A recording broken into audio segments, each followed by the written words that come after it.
కాకినాడ జిల్లా గొల్లప్రోలు మండలం చేబ్రోలులోని మాజీ ఎమ్మెల్యే వర్మ గెస్ట్ హౌస్లో టీడీపీ పిఠాపురం నియోజకవర్గ కార్యకర్తల సమన్వయ కమిటీ సమావేశం వర్మ అధ్యక్షతన జరిగింది.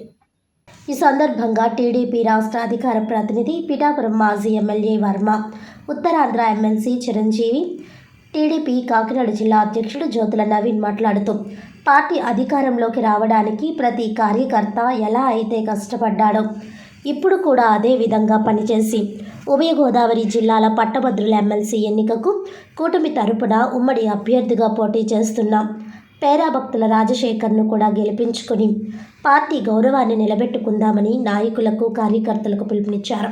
పేరాభక్తుల రాజశేఖర్ గెలుపు విషయమై కార్యకర్తలు, నాయకులతో సమీక్ష జరిపి కార్యాచరణ రూపొందించారు. రాజశేఖర్ని గెలిపించవలసిన బాధ్యత ఉంది. దీనికి తగ్గట్టు అందరూ కూర్చుని కార్యాచరణ చేసుకోవడం. మనకి పార్టీకి పెద్ద వ్యవస్థ ఉంది అంటే తక్కువ ఓట్లు, ఎక్కువ శ్రమ కూడా ఉండదు. తక్కువ ఓట్లు కొంచెం ఎక్కువ సమయం వాళ్ళు కేటాయిస్తే మంచి పార్టీకి మొట్టమొదట విజయం ఇచ్చి కార్యకర్తల్లో ఉత్తేజం ఇచ్చిన మరి అందులో ఆయన విజయంలో మన పిఠాపురం నియోజకవర్గం కూడా భాగస్వామ్యం ఉంది.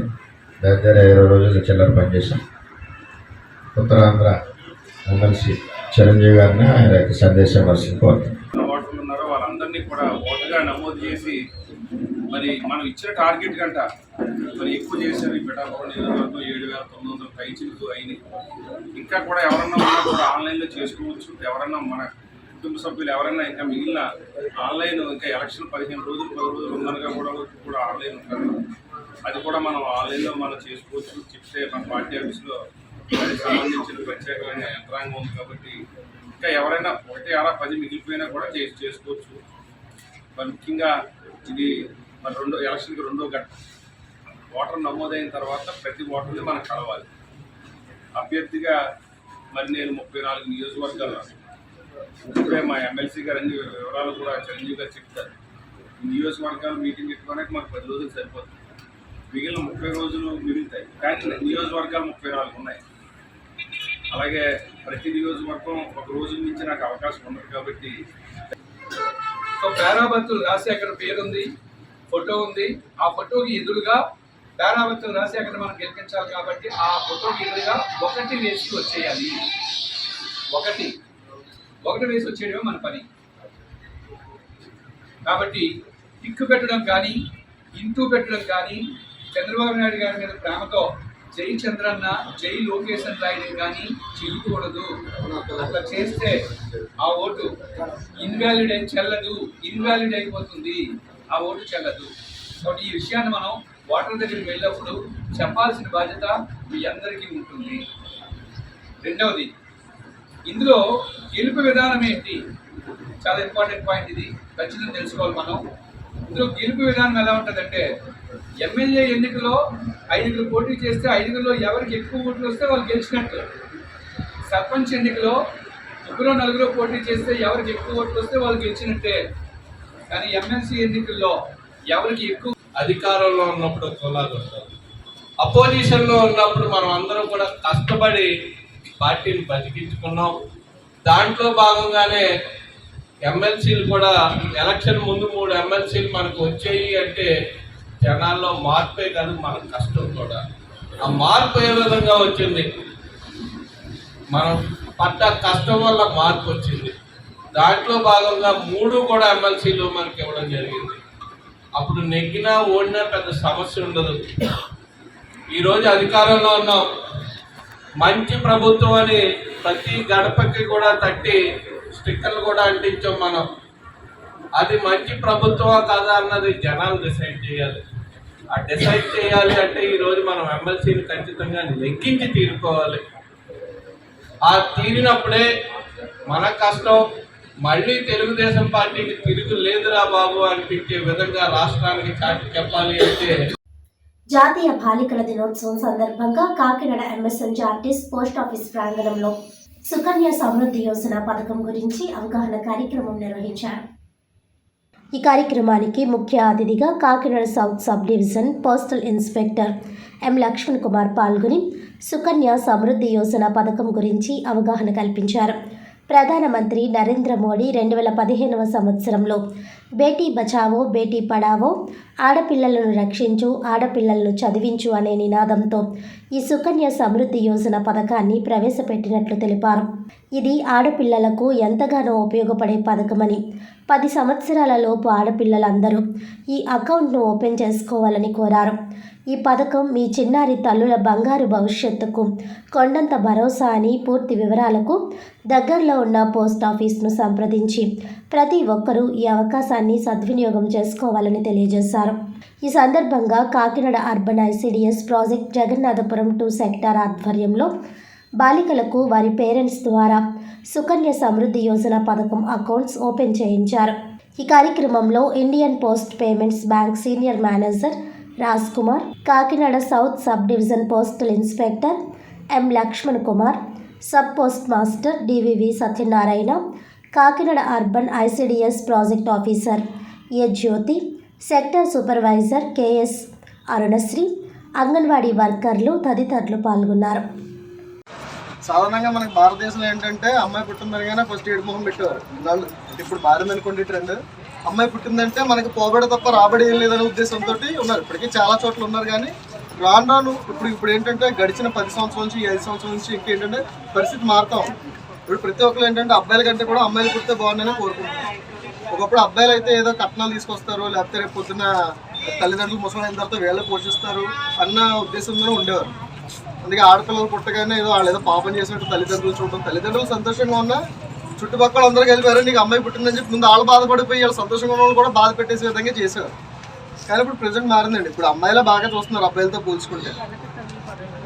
కాబట్టి ఇప్పుడు అబ్బాయిలు ఎక్కువ అమ్మాయిలు తక్కువ అనేది ఏమీ లేదండి. దీన్ని దృష్టిలో ఉంచుకొని భ్రూణ హత్యలు అంటే శిశు హత్యలు ఎక్కువగా అమ్మాయిలనే శిశువులుగా చంపేసేవారు. ప్రెగ్నెన్సీ టైంలోనే అమ్మాయిని తెలిస్తేనే అబార్షన్ చేయించేసుకోవడం, ఇటువంటి కేసులు మన దేశంలో బాగా ఎక్కువ ఉంటాయి. దీన్ని అధిగమించాలి, ఈ పరిస్థితి మనం తప్పించాలనే ఉద్దేశంతో మన ప్రధానమంత్రి నరేంద్ర మోడీ గారు ఏం చేశారంటే 2015లో సుకన్య సమృద్ధి యోజన అనే పథకాన్ని తీసుకురావడం జరిగింది. అంటే సాధారణంగా అమ్మాయి పుట్టిందనగానే తల్లిదండ్రుల భయం ఏంటి, ఇంకా పుట్టే ఇంకా 2 రోజులు కూడా అవ్వదు అప్పుడే పెద్ద మనిషి ఫంక్షన్ గురించి పెళ్లి గురించి ఆలోచించేస్తారు. అంతే కదా, ఫంక్షన్ అయినప్పుడు రిజిస్టర్ ఫంక్షన్కి బోర్డంతా ఖర్చు అయిపోతే తర్వాత పెళ్లి సమయానికి బోర్డని కట్టడానికి పిలుచుకోవాలి. సో ఆ టైంలో తల్లిదండ్రులు ఇబ్బంది పడకూడదు అని చెప్పేసి ఈ అకౌంట్ని వాళ్ళు ప్రధానమంత్రి మోడీ గారు తీసుకురావడం జరిగింది. ఈ స్కీమ్ స్టార్ట్ చేసినప్పుడు స్టార్టింగ్లో 1000 రూపాయలు ఉండేది మినిమం స్టార్టింగ్ డిపాజిట్.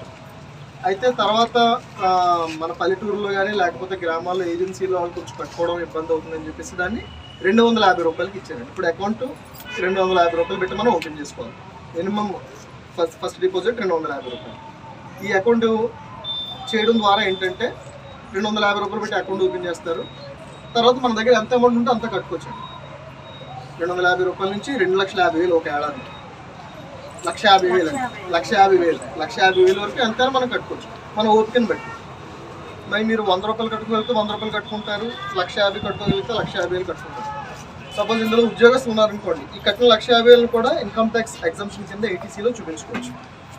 సో ఇందులో ఉన్న బెనిఫిట్స్ ఏంటంటే ఆడపిల్లలకి 250 రూపాయలు చెప్పిన కట్టడం వల్ల ఫస్ట్ దీనికి చక్ర వడ్డీ పడుతుంది. మిగిలిన అన్ని అకౌంట్స్కి సాదా వడ్డీ పడుతుంది, కానీ సుకన్య అకౌంట్కి మాత్రం చక్ర వడ్డీ పడుతుంది. మొదటి ఏడాది మనకి ఏదైతే ఇంట్రెస్ట్ వచ్చిందో అది అసల్లో కలిపేసి దాని మీద వడ్డీ ఇస్తారు, చక్ర వడ్డీ ఎక్కువ వడ్డీ. మిగిలిన అన్ని స్కీమ్స్తో పోల్చుకుంటే సుకన్య అకౌంట్కి మాత్రం అత్యధికంగా ఎక్కువ వడ్డీ ఇస్తున్నారు. మిగిలిన అన్ని అకౌంట్స్తో కూడా పోల్చుకున్నా కూడా సుకన్య అకౌంట్కి ఎక్కువ వడ్డీ ఇస్తారు. ఈ అకౌంట్ పోస్ట్ ఆఫీసుల్లో బ్యాంకుల్లో ఎక్కడైనా కూడా ఓపెన్ చేసుకోవచ్చు. మీరు ఒక చోట ఓపెన్ చేసుకున్నారు, భారతదేశంలో ఏ పోస్ట్ ఆఫీస్ అయినా మీరు డబ్బులు కట్టుకోవచ్చు, భారతదేశంలోనే ఏ పోస్ట్ ఆఫీస్ నుంచి అయినా డబ్బులు తీసుకోవచ్చు. ఆన్లైన్ ఫెసిలిటీ కూడా ఉంది. ఐపీపీబీ యాప్ ద్వారా కూడా మీరు ఇంట్లో ఉండే కూడా డబ్బులు కట్టుకోవచ్చు. ఇవి మంచి 3 ఫెసిలిటీస్.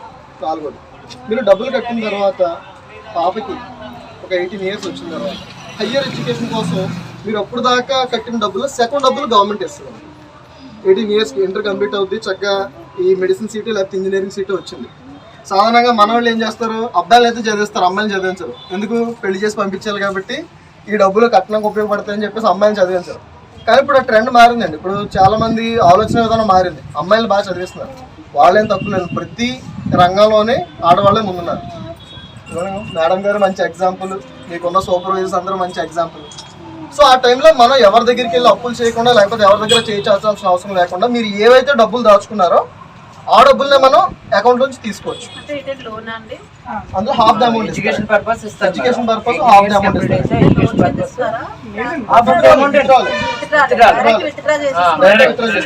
అయితే హాఫ్ ద అమౌంట్ ఇస్తారు. సపోజ్ మీరు అప్పటికి ఒక 10 లక్షలు అయింది అనుకోండి జమ, ఒక 5 లక్షలు ఇస్తారు. మిగిలిన అమౌంట్ మెచ్యూరిటీ అయిన తర్వాత మ్యారేజ్ పర్పస్కి ఇస్తారు. అంటే మనం వెడ్డింగ్ కార్డు పెట్టినా, లేకపోతే మ్యారేజ్ అయిపోయిన తర్వాత మ్యారేజ్ సర్టిఫికేట్ సబ్మిట్ చేసినా, లేకపోతే మెచ్యూరిటీ టైం అయిపోయినా 21 సంవత్సరాలు అండి. మీరు కట్టేది 15 సంవత్సరాలు. తర్వాత మిగిలిన సంవత్సరాలు మీరు కట్టాల్సిన అవసరం లేదు, గవర్నమెంటే వడ్డీ ఇస్తుంది. మన దగ్గర ఏదైతే బ్యాలెన్స్ ఉందో దాని మీద ప్రతి ఏడాది వడ్డీ ఇస్తుంది అండి, చక్కెర వడ్డీ. సో మీరు ఓపెన్ చేసిన దగ్గర నుంచి 15 ఏళ్ళుగా మాత్రం కడితే చాలు. మీకు డౌట్ రావచ్చు, ఇది 21 సంవత్సరాలకు ఎందుకు మేనేజ్ చేశారంటే, మన వివాహ వయసు 18 సంవత్సరాలు 21 సంవత్సరాలు ఉండేది. దాన్ని ఇప్పుడు రివైజ్ చేసింది గవర్నమెంట్. 21 సంవత్సరాలు 24 సంవత్సరాలు చేశారు. సో పాప వయసు ఖచ్చితంగా 21 సంవత్సరాలకు మాత్రమే పెళ్లి చేయాలి అన్న ఉద్దేశంతో 0 to 21 అంటే పుట్టిన పాపకి మనం ఇప్పుడు అకౌంట్ ఓపెన్ చేసాం అనుకోండి, 21 సంవత్సరాలు టైం పీరియడ్. మీరు 15 ఏళ్ళు కడతారు, తర్వాత మిగిలిన సంవత్సరాలతో వడ్డీ గవర్నమెంట్ వేస్తుంది. 21 సంవత్సరాలకి అది మెచ్యూరిటీ అవుతుంది. 21 సంవత్సరాల తర్వాత మాత్రమే తల్లి కానీ తండ్రి కానీ తీసుకోవడానికి ఉండదు డబ్బులు. పాప పెరుగుదల ఉంది కాబట్టి పాపకు మాత్రం డబ్బులు ఇస్తారండి. సో ఈ డబ్బులు ఎక్కడ మధ్యలో దుర్వినియోగం అయిపోకుండా కేవలం అమ్మాయికి మాత్రం వచ్చే విధంగా డిజైన్ చేశారండి ఈ అకౌంట్. మధ్యలో ఎందుకు తీసుకోకూడదంటే, చూడండి పల్లెటూరులో మేము కొన్ని క్యాంప్స్ కండక్ట్ చేసినప్పుడు చెప్తూ ఉంటారు, అండి మేము ఎలా కష్టపడి డబ్బులు దాచామండి, మా ఆయన వచ్చి రాత్రి మొత్తం డబ్బులు పట్టుకెళ్ళిపోయాడు, తాగడం తగలేస్తాడని చెప్పేసి. సో ఇలాంటివి ఏవి జరగకూడదు ఈ అకౌంట్లో. మనం ఏదైతే ఒక స్కీమ్ని ఇంట్రడ్యూస్ చేసామో ఇది అందరికి ఉపయోగకరంగా ఉండాలి. మన భారతదేశంలో భ్రూణ హత్యలు అనేవి ఖచ్చితంగా తగ్గాలి. అమ్మాయిల్ని తక్కువగా చూసే భావన జనాల్లోంచి తీసేయాలి. అందరికీ ఆర్థిక భద్రత కల్పించాలన్న ఉద్దేశంతో ఈ 21 ఇయర్స్కి అకౌంట్ని డిజైన్ చేయడం జరిగిందండి. 21 సంవత్సరాలు. సో మీరు కట్టాల్సిన 15 ఏళ్ళు, 21 సంవత్సరాలు కట్టాల్సిన అవసరం. మీకు ఇక్కడ ఇంకో అనుమానం రావచ్చు, అండ్ ఇప్పుడు మా పాపకి 5 సంవత్సరాలు 6 సంవత్సరాలు మేము కూడా 15 ఏళ్ళు కట్టాలా అని. అప్పుడు దాకా అవసరం లేదండి. మీరు పాపకి ఎప్పుడైతే వివాహం చేస్తారో ఆ టైంకి డబ్బులు మీకు వచ్చేస్తాయి. సపోజ్ ఇప్పుడు పాపకి 9 సంవత్సరాలు అనుకోండి, మీరు ఒక 21 సంవత్సరాలకి మ్యారేజ్ చేస్తారంటే ఎంత ఉందండి టైము? 12 సంవత్సరాలు, అంతే కదా, 12 సంవత్సరాలు. సో మీరు 12 సంవత్సరాలు కట్టిన తర్వాత ఆటోమేటిక్గా పాపకి వివాహం చేసే టైంకి డబ్బులు ఇచ్చేస్తారు. సో మీరు ఖచ్చితంగా ఆ టైం వరకు వెయిట్ చేయాల్సిన అవసరం లేదు. చూడండి, సో ఇది చాలా మంచి పథకం అండి. మీకున్న అమ్మాయిలందరికీ చక్కగా అకౌంట్లు ఓపెన్ చేయండి. ఈరోజు ఆడపిల్లలు ఎవ్వరికీ తక్కువ కాదు, అన్ని రంగాల్లో దూసుకెళ్తున్నారు. ఇంకా చెప్పాలంటే అబ్బాయిల కంటే కూడా వాళ్ళే ఎడ్యుకేషన్లో కానీ మిగిలిన అన్ని విషయాల్లో కానీ చాలా బలంగా దృఢంగా ఉన్నారు. ఎందుకంటే స్త్రీ శక్తికి ఉన్నది ఏంటంటే, మీరున్నంత ఓర్పుగా సహనంగా అంత బలంగా మగజాతి ఉండలేదండి. ఏదో శారీరకంగా బలంగా ఉంటుంది తప్ప మానసికంగా బలంగా ఉన్నది ఎవరంటే స్త్రీ వాళ్ళు మాత్రమే. గృహ నిర్మాణంలో క్రెడాయ్ అందిస్తున్న సేవలు అమూల్యమైనవని కాకినాడ పార్లమెంట్ సభ్యులు తంగెళ్ల ఉదయ్ శ్రీనివాస్ అన్నారు.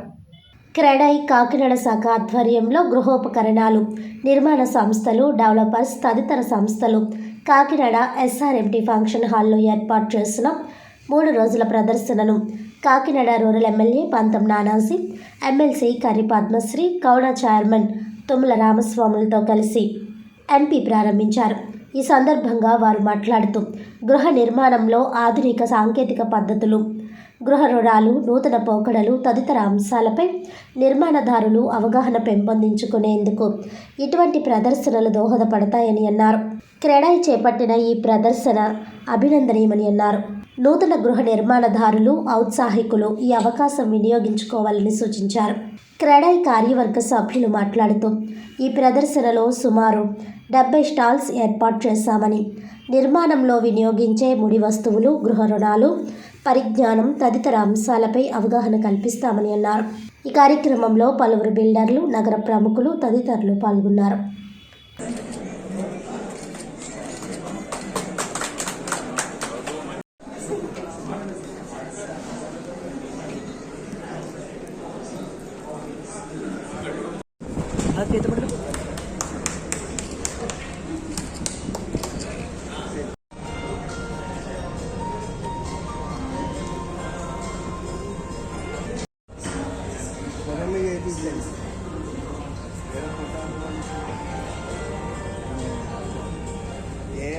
Today's chief guest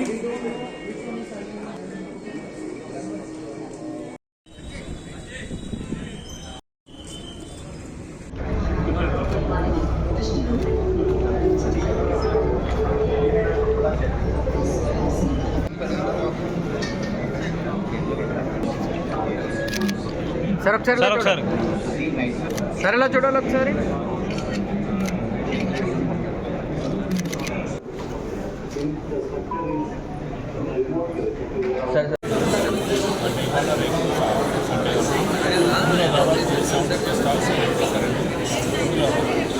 మెయిన్గా అట్లానే ప్రాజెక్ట్స్ అట్లానే ప్లాన్స్ అదేవిధంగా ఫైనాన్షియల్ ఇన్స్టిట్యూషన్స్ స్టాఫ్ దీనివల్ల ఏంటంటే మెయిన్గా స్టాఫ్ ప్రజలందరికీ కూడా ఒకే ప్లేస్లో ఎక్కడ పట్ల ఎటువంటి ప్రాజెక్ట్స్ అపార్ట్మెంట్స్ కానీ విలాస్ కానీ అట్లాంటి కంపెనీలు కానీ ప్రాపర్టీస్ ఎక్కడ డెవలప్ చేస్తున్నారు, ఏ రేంజ్లో ఉన్నాయి, ఏ బడ్జెట్లో ఉన్నాయి, ప్లాన్స్తో చేస్తున్నారని ప్రయాణికానికి చాలా సౌకర్యంగా ఉంటుంది. వారు టైం వేస్ట్ ఎక్కువ రోజులు అన్ని సౌకర్యం ఒకే చోట. అనకాపల్లి జిల్లా కోట ఊరట్ల మండలం బాపురాజ్ కొత్తపల్లి గ్రామంలో దొడ్ల డైరీ లిమిటెడ్, కోట నందూరు ఐఎంసీ వారి ఆధ్వర్యంలో ఉచిత పశు వైద్య శిబిరం నిర్వహించారు. ఈ కార్యక్రమానికి ముఖ్య అతిథిగా procurement state head Yugandhar Reddy, veterinary doctor Naresh, Haripriya పాల్గొని రైతులకు ఏ టైంలో ఏ వైద్యం చేయించాలి, కొన్ని వ్యాధులకు నివారణ చెప్పడం జరిగిందన్నారు. ఇందులో భాగంగా పశువైద్య చికిత్సలు, గర్భ వ్యాధులకు చికిత్స, వ్యాధి నిరోధక టీకాలు, నత్తల నివారణ మందు పంపిణీ, పశువైద్య నిర్ధారణ పరీక్షలు, శాస్త్రీయ యాజమాన్యంపై అవగాహన సదస్సు, బలహీనంగా ఉన్న పశువులకు కాల్షియం అందజేయడం, రైతులందరికీ ఎప్పుడూ దొడ్ల డైరీ లిమిటెడ్ అండగా ఉంటుందని భరోసా కల్పించారు. ఈ కార్యక్రమంలో team leader Srinivas, unit incharge Satyababu, Narasimhamurthy, supervisor Veerababu, quality executive Raju, technician Gangadhar, vet assistant Siva మరియు గ్రామ రైతులు తదితరులు పాల్గొన్నారు. అదేవిధంగా మనకి ఇప్పుడు గడ్లు వేసుకోవడం లాస్ట్ సేమ్ మళ్ళీ కూడా ఉపాధి హామీలో గడ్డి పెంచుకోవడానికి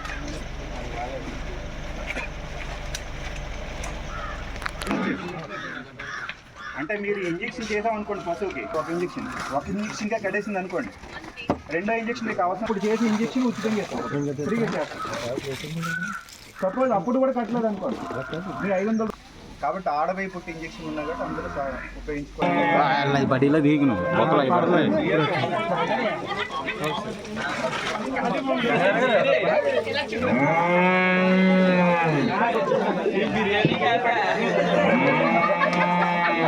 పాలు ఇస్తున్నారు, పిండ్లు ఇస్తున్నారు, నెక్స్ట్ గుడ్లు చేస్తున్నాం. పశువులకి ఏం చేస్తున్నాం, మాదలు వచ్చేస్తే ఇది వస్తాయని చెప్పి దానాలు మానేస్తున్నాం. కాబట్టి సూడిగా ఉన్న దానికి ఖచ్చితంగా దానాలు ఇవ్వాలి. ఈ సబ్సిడీ మీద దానా ఇస్తున్నా 20 రూపాయలు, అదే 20 రూపాయలు. మరి బియ్యం పెట్టడం వల్ల పాలు ఏం పెరిగిపోతాయా అంటే ఇంకా అవన్నీ తౌడు. పశువు ఏదైనా అది హెచ్ఎఫ్ అవ్వచ్చు, జెర్సీ అవ్వచ్చు, నాటు పశువు అవ్వచ్చు, ఇదే పెడుతున్నాం. కాబట్టి దానా విషయంలో కూడా మనం మారవలసిన అవసరం ఉంది. మీరు అన్ని లెక్కలు వేసుకుంటే ఇలాంటి దానా కొనుక్కోవడం ఉత్తమం, 100% బెటర్. పాలు దిగుబడి కూడా మనం 5 లీటర్లు పాలు ఇచ్చే పశువుకి దానా అవసరం లేదు. ఒక రోజుకి 1 కేజీ దానా ఇస్తే చాలు. రోజుకి 5 లీటర్లు పాలు ఇస్తుంది అనుకోండి, 1 కేజీ దానా ఇస్తే చాలు. అది ఉత్పత్తి చేసే పాలు దిగుబడికి ఆ దానా సరిపోదు. పచ్చగడ్డలు కూడా మనకు ఉంటాయి కాబట్టి పచ్చగడ్డి, ఎండుగడ్డి వాడుకోవాలి. దానా ఎప్పుడు ఇవ్వాలి, పాలు తీయడానికి 1 అరగంట ముందు ఇవ్వాలి. దానివల్ల పాలు దిగుబడి కొంచెం పెరుగుతుంది. పచ్చగడ్డి ఎప్పుడు ఇవ్వాలి, పగలంతా పచ్చగడ్డి ఇవ్వండి. ఎండుగడ్డి ఎప్పుడు ఇవ్వాలి, రాత్రి పాలు తీసిన తర్వాత ఎండుగడ్డి ఇవ్వాలి. రాత్రి పాలు తీసిన తర్వాత ఎండుగడ్డి వాడుకోవడం వల్ల ఫ్యాట్ పర్సెంటేజ్ పెరుగుతుంది. ఎవరికైనా సరే పాల్లో ఫ్యాట్ రాలేదనుకోండి, ఎండుగడ్డి సరిగా వాడట్లేదని. ఎండుగడ్డిలో ఉట్టిగడ్డి ఏమి ఉండదు, కానీ పాలు దిగుబడి పాల్లో ఫ్యాట్ పర్సెంట్ మెయింటైన్ అవ్వాలంటే ఖచ్చితంగా ఎండుగడ్డి వాడాలి. రోజుకి 2 కేజీల నుంచి 5 కేజీల వరకు ఎండుగడ్డి వాడుకున్నామంటే పాల్లో వెన్న శాతం అనేది మెయింటైన్ అవుతుంది, పెరగడానికి అవకాశం ఉంటుంది. కాబట్టి ఈ విధంగా మీరు ఏంటంటే దానా విషయంలో చాలా జాగ్రత్తగా ఉండండి.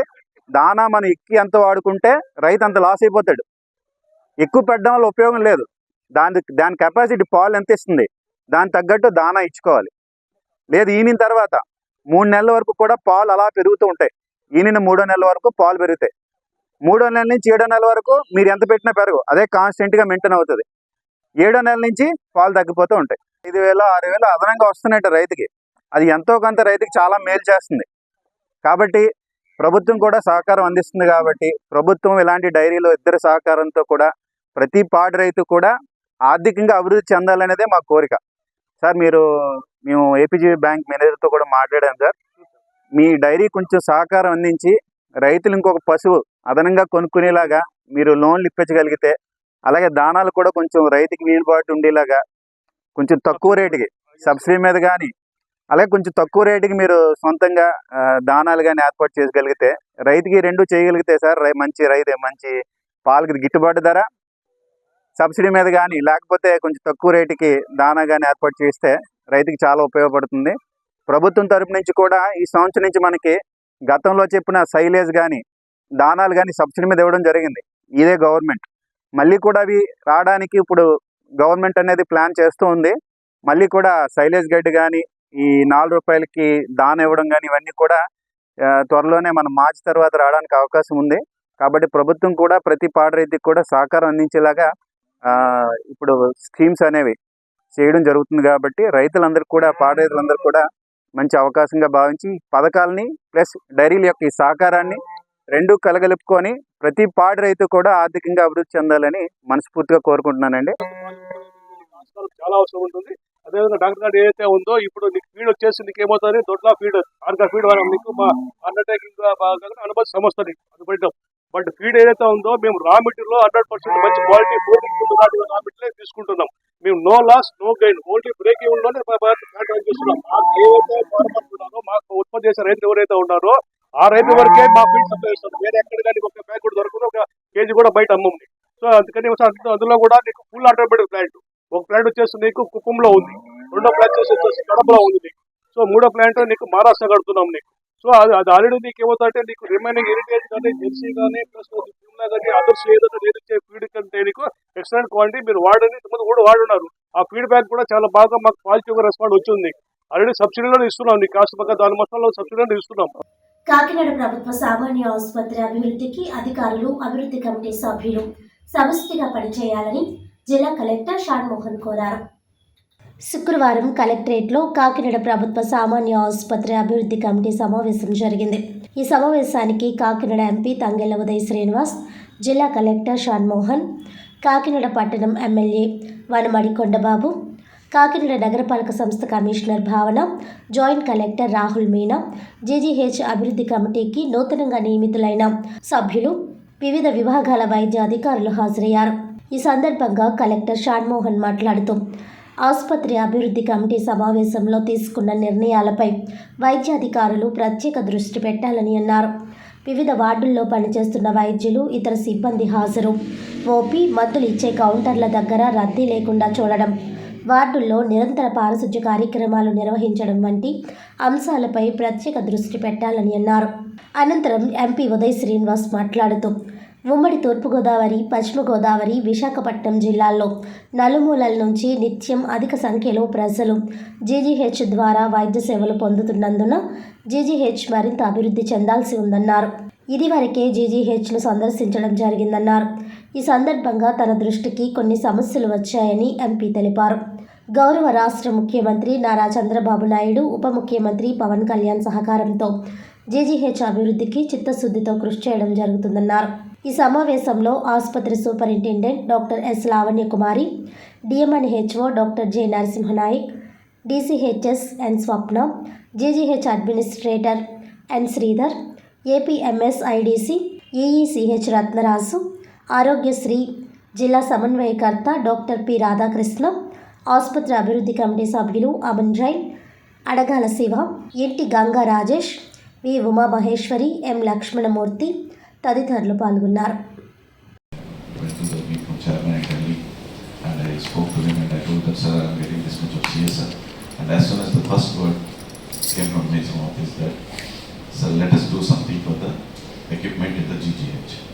His first word, and that shows his commitment towards the development of the healthcare in the district and especially the GGH of Kakinada. And we have to really appreciate our district collector for this one with an applause.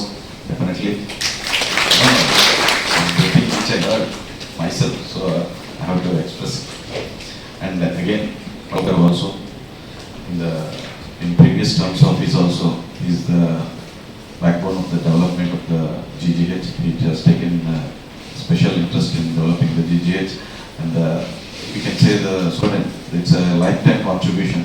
She studied there and she is taken to the heart as it is her own property, and she is doing it on her own with the service and hard work and everything.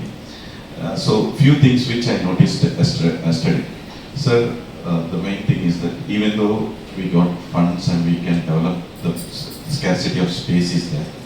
And second thing, if you are constructing something, the patients are in such a high number, we don't know where to move them and start this construction is a very bigger issue. So with all your expertise and interests and ideas, we will try to resolve it. And one more conversation I heard from Collector Garu during the floods, as we three were in the car. And the first thing he again there also requested is that the sanction of the main building, which is not in a condition, that please record the building immediately, sir. And our Chief Minister, and as well as he addressed our Deputy Chief Minister also, both responded well and with immediate effect. They asked us him to send the proposal, and definitely he might have sent the proposal. I think. Yeah, sir already sent the proposal. We hope that it will be sorted out soon, and we will work for the better. Thank you all. Go around. ఎందుకంటే west Godavari నుంచి పక్కన చూసుకుంటే విశాఖ జిల్లా నుంచి కూడా ఇక్కడికి వస్తారు హాస్పిటల్కి చాలామంది. ఎందుకంటే ఇక్కడ బాగా వైద్యం జరుగుతుంది ఒక నమ్మకం చేస్తారు కూడా. అలాంటిది మీ అందరికీ తెలుసు. గతంలో అంటే మీకు కొత్త మెంబర్స్ వచ్చారు కాబట్టి, కొత్తగా కొంతమంది డాక్టర్లు ఉంటారు కాబట్టి ఈ విషయాన్ని చెప్పాల్సిన అవసరం ఉంది. సార్, ఏ ప్రభుత్వం వచ్చినప్పుడు కూడా ప్రభుత్వ ఆసుపత్రి డెవలప్ చేయాలని చేస్తూ ఉంటారు. కానీ ఎన్నో సంవత్సరాలు ఉన్నటువంటి ఈ హాస్పిటల్ని ఆ రోజు కట్టిన బిల్డింగ్లు అన్నీ కూడా పాతవి అయిపోయినాయి. ఇవన్నీ కూడా తీసి కొత్త బిల్డింగ్లు కట్టాలన్న ఆలోచనతో 2014లో కొత్త ప్రభుత్వం వచ్చిన తర్వాత ఆ రోజు ఉన్నటువంటి హెల్త్ మినిస్టర్ గారు, నేను, ఆ రోజు ఎంపీ గారు అందరూ కలిసి చంద్రబాబు నాయుడు కలవడం, కలిసి వారికి చెప్తున్నాం, సార్ జనరల్ హాస్పిటల్ అందరూ ఓల్డ్ బిల్డింగ్స్ అయిపోయినాయి సార్, అవన్నీ కూడా కొత్త కడితేనే కానీ హాస్పిటల్ బాగుపడదని చెప్తే అప్పుడే 500 బెడ్స్ కట్టాలని చెప్పి శాంక్షన్ ఇచ్చారు.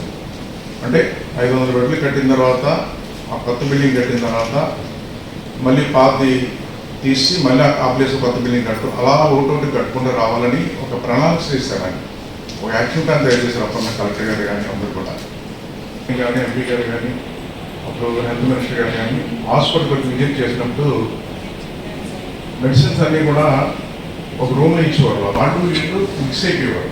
మెడిసిన్స్ తీసుకోవడానికి కూడా చాలా ఇబ్బంది పడేవారు. అప్పుడు ఆ మెడిసిన్స్ అన్ని కూడా బయట ఇవ్వాలని చెప్పి బయట కౌంటర్ పెట్టాను. అంటే ఒక ఐడియా. వార్తలను ముఖ్యాంశాలు మరోసారి.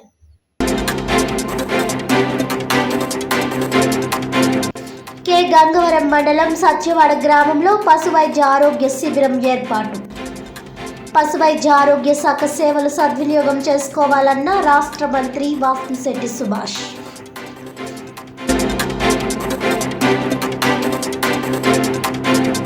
కాకినాడ ప్రభుత్వ సామాన్య ఆసుపత్రి అందరూ సమిష్టిగా కృషి చేయాలి. ఆసుపత్రి అభివృద్ధి కమిటీ సమావేశంలో జిల్లా కలెక్టర్ షాద్మోహన్.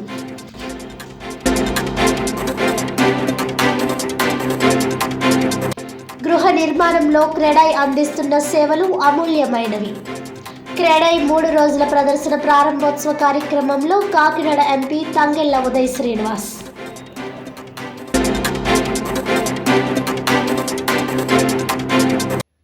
ఈనాటి వార్తలు ఇంతటితో సమాప్తం. తిరిగి వచ్చే బులెటిన్లో మళ్ళీ కలుద్దాం. అంతవరకు సెలవు. నమస్కారం.